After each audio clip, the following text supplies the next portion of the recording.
And welcome to the 3FM Sunrise here on 3FM 92.7. In a short while, we'll go for the 6 a.m. news. When we return, we'll get into a lot for you here.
FM 92.7. We're coming to you live from our studios here on the John Hammond Street. Coming up this morning, the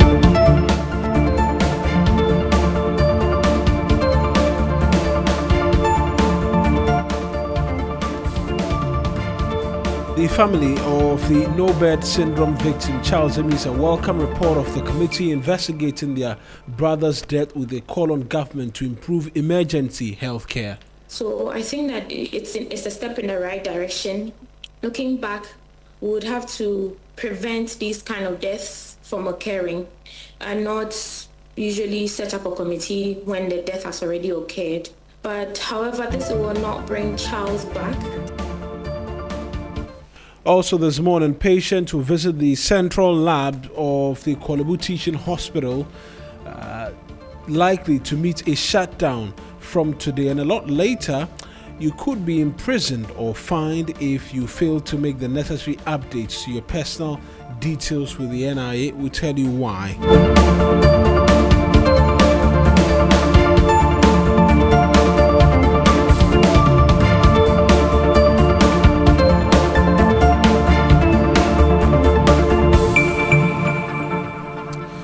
Now, family of the no-bed syndrome victim, Charles Emisa, have welcomed the report of the committee investigating their brother's death with a call on government to improve emergency healthcare. The three-member committee investigating the death of Charles Emisa has concluded that he died from medical neglect rather than the immediate injuries he sustained. Chair of the committee, Ajiman Bedu-Akosa, explained that the cause of death was excessive blood loss resulting from a severe injury to the upper arm, and the victim could have survived if timely medical intervention had been provided. And the pathology confirms a slow death from medical neglect and was not from the instant trauma. What it means is that if at any of these facilities there had been medical intervention, Charles Emisa could have survived. Now, the key findings. Charles Emisa died of exsanguination, excessive loss of blood due to an upper right arm bone and soft tissue injury, causing damage to the axillary and brachial arteries and veins following a road traffic accident. Death of Charles Emisa could have been avoided by medical intervention at the police hospital, the Greater Accra Regional Hospital, or Kolebu Teaching Hospital. Well, responding to the report, Health Minister Kwabena Mintakando said all medical professionals who've been mentioned will face disciplinary action. I want to accordingly direct my chief director, the chief director of the Ministry of Health, to write to the following people, the following health professionals and their hospitals and their regulators, that disciplinary actions be taken against them. 1, Dr. Anne-Marie Kudo should be referred to the police hospital and the Medical and Dental Council with immediate effect. Dr. Nina Naomi Iram, the Greater Accra Regional Hospital, and the Medical and Dental Council. Well, sister of the deceased, Matilda Emisa, while welcoming the report, said they look forward to improvement in emergency healthcare in the country. So according to our code of conduct, exactly what the minister had said is what they're supposed to do. But however, this will not bring Charles back. And like I said, he's gone. But we do not want this to happen to anyone again. As looking back, we would have to prevent these kind of deaths from occurring and not usually set up a committee when the death has already occurred. So I think that it's a step in the right direction, but it will not. But however, this will not bring Charles back. That's sister of the deceased, Matilda Emisa. Now, patient who visits the central labs of the Kolebu Teaching Hospital today will be likely to meet a shutdown from today. This follows a decision by the lab scientists who claim their head of unit has been unlawfully removed from office. Staff on Wednesday staged a protest at the facility demanding his immediate reinstatement. Labour Affairs correspondent Daniel Opoku has the full details. More than 300 laboratory scientists at the Central Laboratory of Kolebu Teaching Hospital picketed at the premises earlier on Wednesday. The protesting staff were demanding the reinstatement of their head of unit, whom they insist was illegally removed. They also argue that medical doctors should not be appointed to head laboratory units, maintaining that such roles should be reserved for qualified laboratory professionals. Although the group had initially announced plans to embark on a strike on Tuesday, May 12, they opted to begin a picketing exercise. Local Union Chairman John Makoja emphasized the need for immediate return of the head of unit. He noted that the absence of leadership has significantly disrupted operations at the laboratory. Standards Authority came yesterday. We couldn't get money to fund their work. So they get money, you or Kolebu couldn't get money? So normally what happened, the head of department will have to approve. But now we don't have head of department. So it means no check can be issued in the name of Central Lab. So that work could not be carried on. So I came this morning to communicate to my people about what was agreed yesterday. And the people are not happy. Meanwhile, patients who were unaware of the protest were left stranded and visibly frustrated as services were interrupted. Just shouted at me that we are not working. Why? 1,300 and something. I paid 1,300 for the DC, the lab.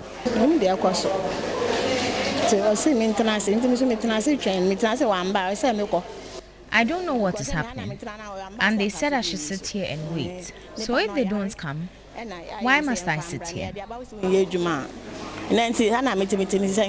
aggrieved staff later marched to the hospital's administration block to press home their demands. They warned that they would not resume work unless their colleague was reinstated. Despite appeals from the local union chairman for calm, the protesters remained resolute. They gave management 72 hours to call the gentleman who made the statement that 75% or 50% of their lab results is wrong. If they don't call him to order, the time elapses tomorrow. And tomorrow they will shut the whole place down for maintenance. And they're also calling on management to immediately reinstate the revoked head of department. If not, tomorrow, after the 72 hours, they will advise themselves. At the national level, the Medical Laboratory Professional Workers Union MERPO expressed concern over the situation. Dr. Franklin Amate Ama is the vice president of the union. Because one of their kind is in the position of authority and they have the power to appoint and to disappoint, they capriciously removed him. Clear abuse of administrative powers. They remove him without due process. He cautioned that failure to resolve the issue promptly could disrupt the otherwise peaceful working environment at the hospital. Because it is the leadership and governance that is their cynosure. That is what they want. They feel that they are more superior in the healthcare system than anybody, and they cannot submit to any kind except their own kind. But that is not the way to go. The space of the healthcare training has evolved over the years, and we have all developed capacities to lead and manage. So listen to me, colleagues, medical officers. These issues of wanting to lead and manage in the space alone cannot work.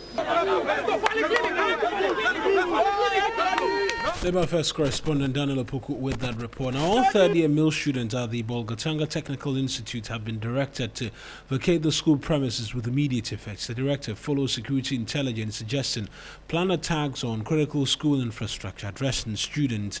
On Wednesday, the Upper East Regional Minister and Chair of the Regional Security Council, Akamugri Donatus Atanga, expressed grave concern over recurrent patterns of unrest and the destruction of school property at the institution.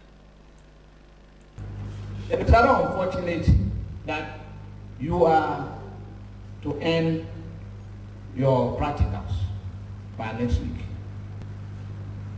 and then you will go on to do the theory.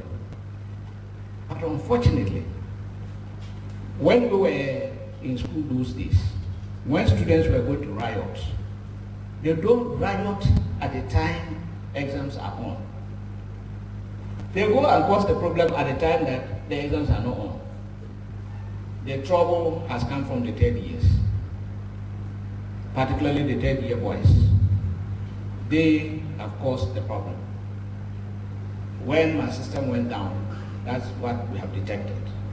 And so the 10 years boys, you will have to go home.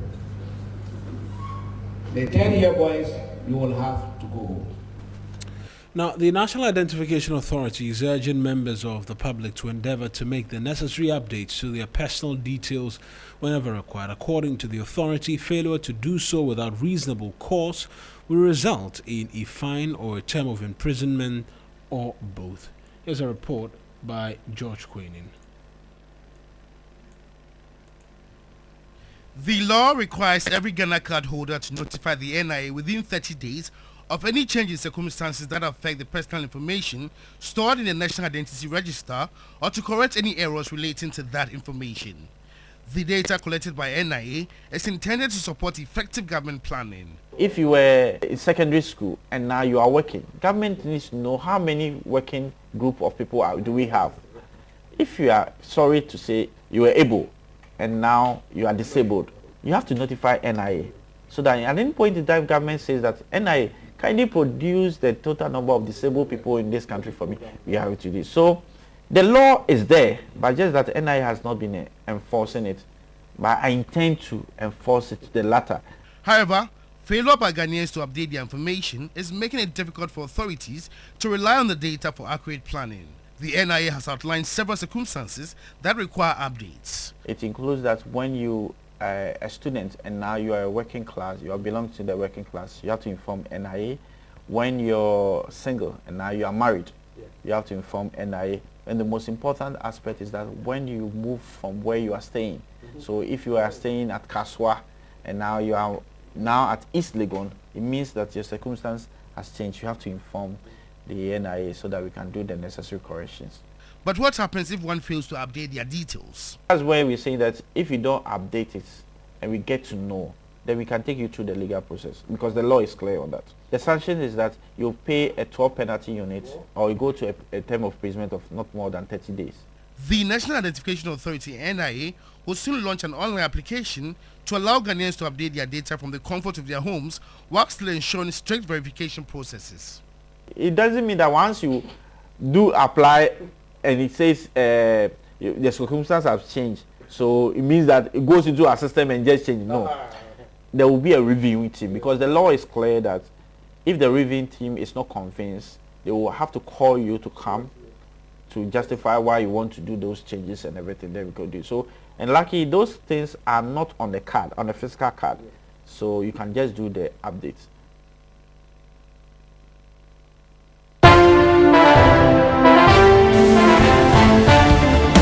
Well, that's it for this morning's edition of the news here on 3FM. For a lot more news, you can log on to 3news.com. Business is next.